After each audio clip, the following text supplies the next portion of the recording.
Halo semua, selamat datang kembali di channel Tepanaka Chemistry. Dan kita akan melanjutkan pembahasan untuk yang nomor 4 di sini. Langsung saja kita ke soalnya. Dalam larutan basa, ion dikromat Cr2O72- yang berwarna oranye berubah menjadi ion kromat CrO42- yang berwarna kuning. Ini reaksi spesifik ya untuk larutan kromat. Tuliskan persamaan reaksi setara ion Cr2O72- dalam basa. Ini gampang banget, tinggal Cr2O72- dalam basa dia kesetimbangan ya, karena ini asam basa, dia kesetimbangan dengan 2 CrO42- dan juga H2O liquid di sini. Ini suatu reaksi kesetimbangan, dan tentunya di sini pertanyaan yang B, tentukan bilangan oksidasi Cr pada kedua senyawa tersebut. Karena ini adalah reaksi asam basa, maka kita bisa bilang kalau bilangan oksidasinya itu nggak ada yang berubah ya. Jadi kalau misalnya Cr27 di sini kita tahu kalau Cr-nya adalah plus 6, maka yang di CrO4 di sini juga Cr-nya juga plus 6. Nggak mungkin berubah karena ini cuma reaksi asam basa ya. Kedua krom pada kedua spesies tersebut sama-sama memiliki bilangan oksidasi plus 6 di sini. Langsung ke soal C, apa faktor utama yang menggeser posisi kesetimbangan tersebut ke kanan? Nah, ini pertanyaannya di sini faktor utama ya. Jadi kita paling nyebutin satu aja itu sebenarnya udah cukup, dan faktor utamanya itu adalah menaikkan pH atau menambah OH-. Kalau kita menambah OH-, dia akan bergeser ke kanan. Mungkin ada beberapa dari kalian yang berpikir, kenapa kok kita nggak menambahkan reaktannya aja? Kenapa nggak Cr2O7 yang kita tambahin? Kenapa bukan itu yang jadi yang utama? Karena menaikkan pH itu sebenarnya jauh lebih mudah daripada nambahin Cr2O7. Misalnya kita punya awalnya Cr2O7, misalnya ya, ini kita misalkan 0,02 molar. Nah, kalau kita tambahkan sebanyak-banyaknya itu kita paling cuma bisa nambahin sampai berapa ya? Mungkin kira-kira 2 molar atau 10 molar. Kira-kira cuma bedanya itu pangkatnya itu cuma 10 pangkat 2, 10 pangkat 3, paling kira-kira segitulah. Tapi sekarang bayangkan kalau kita ubah pH-nya ya, misalnya pH-nya awalnya 2, kemudian kita tambahin basa yang banyak sehingga pH-nya berubah jadi 14. Maka yang di sisi kiri di sini dia akan bertambahnya sebanyak 10 pangkat 10 atau 10 pangkat 12. Jadi bertambahnya itu akan banyak banget kalau kita tambahkan kita naikkan pH-nya ya. Jadi yang paling berpengaruh atau yang paling utama yang menggeser kesetimbangan ini itu sebenarnya adalah pH-nya yang menggeser kesetimbangan ke kanan ya. Kira-kira seperti itulah cara berpikirnya lah. Kemudian ion Cr2O72- dalam suasana asam merupakan oksidator kuat. Sebanyak 1 gram ion Cr2O72- direduksi dengan SO2 berlebih dalam larutan asam dan membentuk ion HSO4- dan ion Cr3+. Tuliskan persamaan reaksi reduksi setara ion Cr2O72- dan SO2 dalam asam. Nah, ini cara berpikirnya kira-kira begini. Bilangan oksidasi Cr dalam Cr27 itu adalah plus 6. Dan di produk akhirnya dia akan jadi Cr3+, yang bilangan oksidasinya adalah plus 3, sehingga dia bilangan oksidasinya turun dari 6 jadi 3. Dia turun sebanyak 3 ya berarti ya. Kemudian SO2 ini S-nya ini bilangan oksidasinya plus 4. Dia akan membentuk ion HSO4- yang bilangan oksidasinya adalah plus 6. Jadi dia dari 4 naik ke 6, dia naik sebanyak 2. Sehingga tadi Cr-nya turun 3, S-nya naik 2. Maka perbandingan mol Cr dibanding mol S itu pasti sama dengan 2:3 ya. Jadi Cr-nya 2, S-nya 3.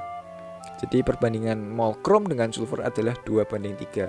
Nah, karena setiap mol di kromat itu terdapat 2 atom krom, jadi terdapat 2 atom krom, maka perbandingan molnya dengan SO2 adalah 1:3. Karena dalam 1 mol dia sudah ada 2, sehingga jadinya 1:3 aja udah cukup.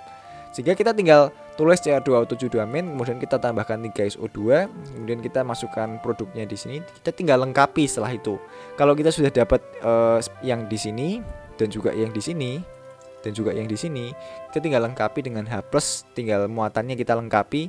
Di sini kan 2 dikali plus 3 dikurangi 3 dikali 1. Jadi dia di sini plus 3, sementara yang di kanan ini min 2, sehingga dia kurang 5 muatannya. Jadi kita tinggal tambahkan 5H+, jadilah reaksi yang setara ya, tinggal tambahkan 5H+ dan juga tambahkan H2O di sini.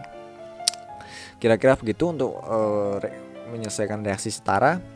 Kemudian untuk soal yang E, tentukan jumlah mol minimum ion H+ yang harus digunakan agar 1 gram ion Cr2O72- dapat direduksi sempurna. Nah, kita tinggal hitung aja molnya Cr2O72- ya. tinggal dihitung aja molnya berapa. Mol H plusnya itu sama dengan 5 kali molnya Cr2O72 karena kita udah dapat reaksi setaranya, jadi gampang banget di sini. Tinggal 5 dikali molnya ini. Jadi 5 dikali 1 dibagi mR-nya, kita dapat molnya 2,31 kali 10 pangkat min 2 mol ya. Kira-kira seperti itu, gampang banget. F, gambarkan struktur CrO42- dan Cr2O72. Ini juga sebenarnya relatif mudah lah ya. Cr di sini dia tetrahedral, dia punya dua ikatan lengkap dengan O dan juga ikatan tunggal dengan O yang lain. Nah, yang berikatan tunggal ini O-nya bermuatan negatif. Sedangkan kalau Cr2O7 ya sama sebenarnya, Cr-nya juga tetrahedral, tinggal dia ada satu oksigen yang jadi penyambung antara dua Cr. Kira-kira begitu aja sih sebenarnya sih, gampang banget kalau soal ini. Kemudian untuk mendekorasi mobilnya, seorang pemilik mobil antik melapisi bumper mobil yang terbuat dari besi dengan kromium. Untuk melapisi dengan kromium, bumper mobil tersebut dicelupkan ke dalam larutan asam Cr2O72- yang bertindak sebagai katoda dalam sel elektrolisis. Jika dalam proses pelapisan kromium tersebut di anoda terjadi oksidasi H2O, maka tuliskan masing-masing bersamaan setengah reaksi di anoda dan katoda dan reaksi sel keseluruhan.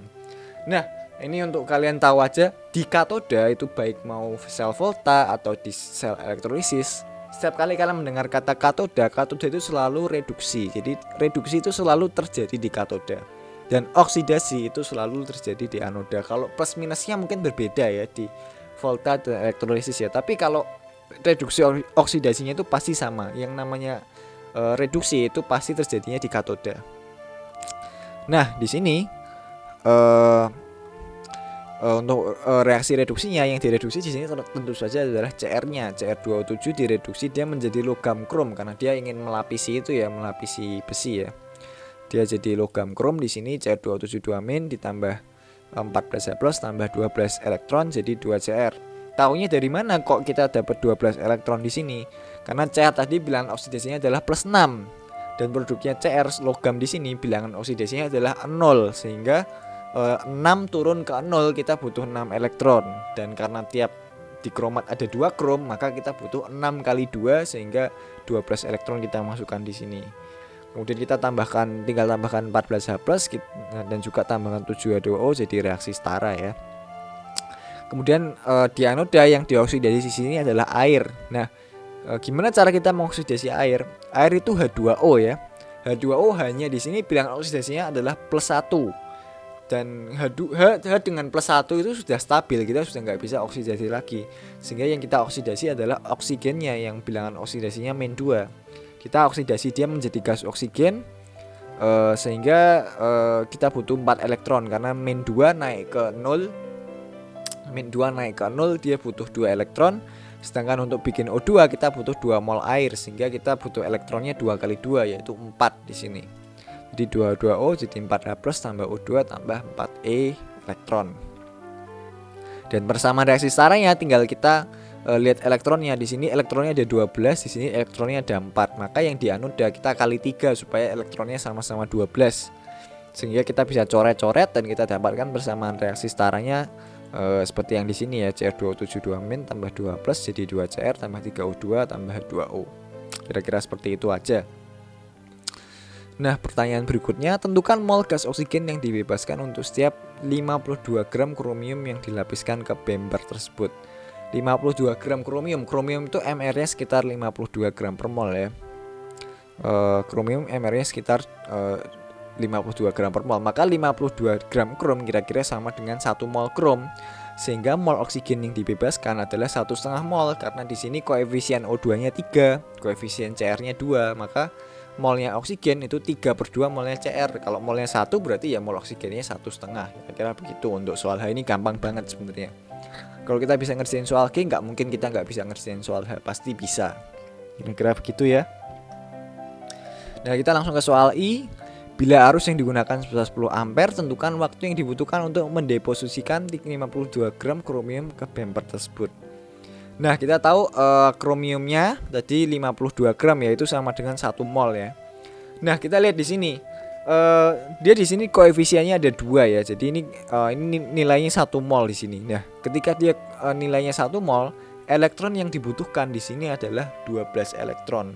Sehingga molnya elektron yang kita butuhkan itu adalah 6 kali, atau karena 12 dibagi 2 itu 6 ya, 6 kali molnya dari Cr. Sehingga di sini kita dapatkan untuk elektrolisis berlaku mol elektron sama dengan IT dikali F ya. Sehingga kita dapatkan kalau waktu yang dibutuhkan itu tinggal kita pindah F-nya ke ke ke atas dan I-nya ke bawah. Maka tinggal I-nya di sini 12/2 dikali maksud saya mol elektron di sini 12/2 dikali 52 dibagi mR-nya. Sebenarnya kita bisa langsung tulis 1 mol ya, tapi karena saya terlalu canggih di sini, jadi 52 dibagi dengan 51,996 ini sebenarnya nggak guna sih, cuma ya nggak apa-apa lah. Biar bagus saja kunci jawabannya. 12/2 dikali ini dikali dengan F itu adalah konstanta Faraday, nilainya 96485 Coulomb per mol.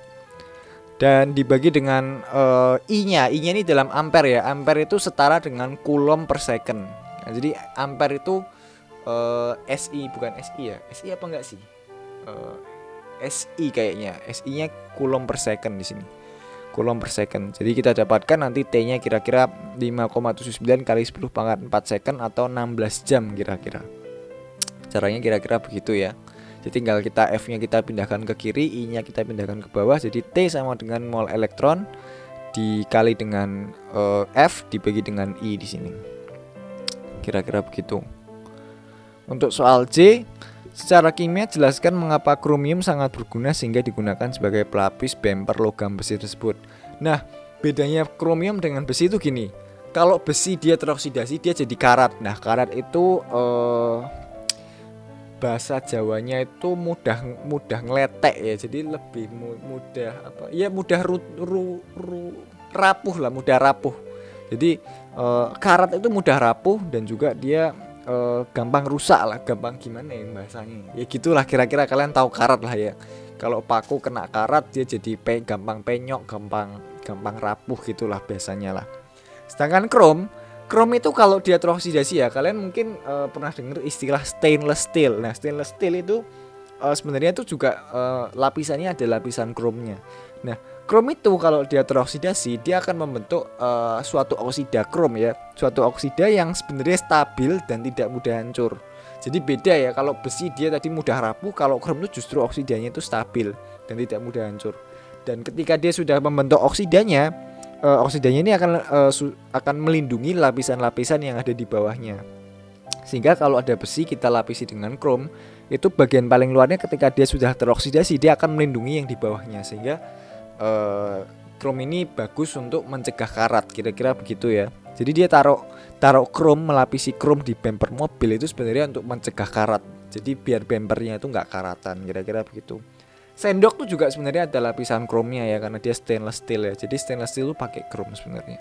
Kira-kira begitu ya dari saya ya.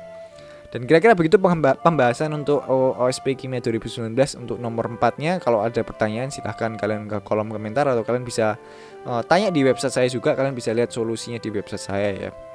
Kira-kira begitu, dan sampai jumpa di video berikutnya. Bye bye.